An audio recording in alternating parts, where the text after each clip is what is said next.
Kita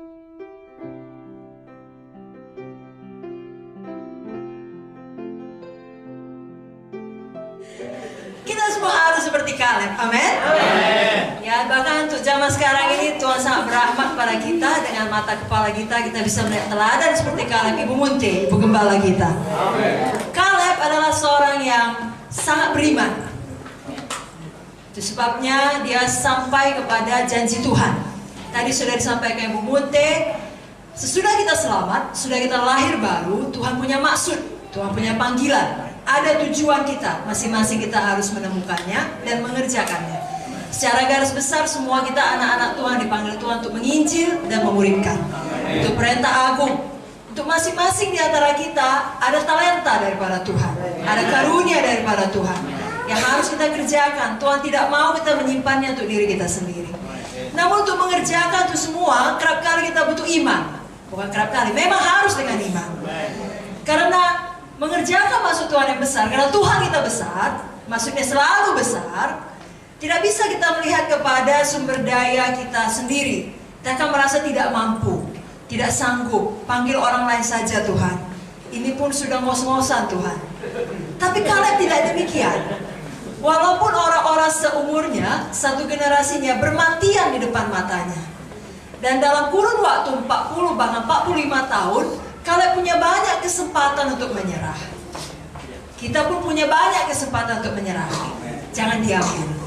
Sama seperti Kaleb. Jadi Kaleb yang pertama sekali yang disampaikan malam ini, kita lihat pada waktu usia mudanya dulu, dia punya iman yang berani. Keberanian iman. Iman yang berani ini berkata bisa, karena itu kata firman. Karena itu kata Tuhan. Walau semua orang berkata tidak bisa. Semua kita tahu cerita mengenai 12 pengintai. 10 atau mayoritas berkata tidak mungkin, tidak bisa. Tetapi Kaleb berkata dengan Joshua bisa. Karena Allah telah berjanji. Kalau Tuhan sudah berjanji, dia akan menggenapinya. Kalau Tuhan berfirman, dia melakukannya. Tidak ada firman Tuhan yang kembali dengan kosong. Jadi pilihan selalu ada pada kita. Ketika Tuhan bicara kepada kita, menaruhkan satu maksudnya yang besar atau visi yang besar. Ya, kalau pada zaman dulu Yusuf mimpi yang besar. Kita yang harus memilih, nggak apa-apa. Makin dia semangat, kita mau makin semangat. Haleluya, saudara. Kalau Tuhan sudah menaruhkan visinya atau mimpinya dalam hati kita, kita pilih untuk percaya. Ada satu juga tokoh di Alkitab namanya Abraham. Ialah bapak orang beriman. Kita anak-anak Abraham. Di dalam Roma 4, saya bacakan mulai dari ayat 18. Sebab sekalipun tidak ada dasar untuk berharap, namun Abraham berharap juga dan percaya bahwa ia akan menjadi bapa banyak bangsa menurut yang telah difirmankan, demikianlah banyak nanti keturunanmu. Imannya tidak menjadi lemah walaupun ia mengetahui bahwa tubuhnya sudah sangat lemah karena usianya telah kira-kira 100 tahun dan bahwa rahim Sarah telah tertutup.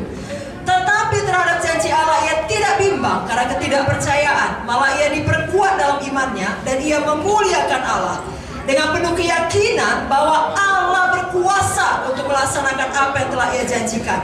Karena itu hal ini diperhitungkan kepadanya sebagai kebenaran. Kata-kata ini, yaitu hal ini diperhitungkan kepadanya, tidak ditulis untuk Abraham saja, tetapi ditulis juga untuk kita. Sebab kepada kita pun Allah memperhitungkannya. Karena kita percaya kepada Dia yang telah membangkitkan Yesus Tuhan kita dari antara orang mati. Amin. Jadi Tuhan yang memanggil kita, Tuhan yang memperlengkapi kita, Tuhan yang mengurapi kita, dan Dia adalah Jehovah Jireh yang menyediakan segala kebutuhan kita. Saudara, kita harus terus maju dengan iman, memiliki iman yang berani untuk menyelesaikan maksud Tuhan di dalam hidup kita. Ketika semua rasanya tidak mungkin, seperti Abraham, tidak ada dasar untuk berharap, Abraham berharap juga. Saudara juga demikian, apalagi khususnya untuk sidang Tuhan di Banjarmasin, sudah KKR, saudara berharap juga. Artinya berharap untuk banyak tempat kebaktian yang baru, banyak KKS yang baru, jiwa-jiwa selamat semuanya jadi mulia. Amin, saudaraku. Dan itu berlaku untuk semua aspek kehidupan kita, berlaku untuk seluruh cabang di seluruh seluruh Borneo, di seluruh Kalimantan. Haleluya.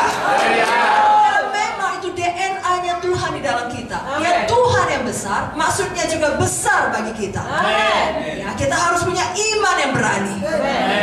Bukan hanya setelah siap KKR untuk sekedar membangun jemaat atau jiwa-jiwa baru untuk menjadi jemaat dimuridkan, bahkan punya iman untuk KKR yang selanjutnya, untuk masuk lagi ke daerah-daerah baru. Dan semua hal-hal lain yang Tuhan taruhkan, hidupkan dalam hati saudara. Tentunya dalam menyelesaikan panggilan Tuhan, dalam mengerjakan kehendak Tuhan, kerap kali setan akan berbicara, menggoda kita untuk menyerah atau untuk mengambil pilihan yang mudah, yakni pilihan mayoritas, jalan pintas. Ya, seperti Kaleb dan Joshua tadi, ikut saja apa kata orang. Bukan hanya sekedar 10 pengintai berkata tidak bisa masuk Kanaan, tapi 2 juta lainnya setuju dengan 10 pengintai.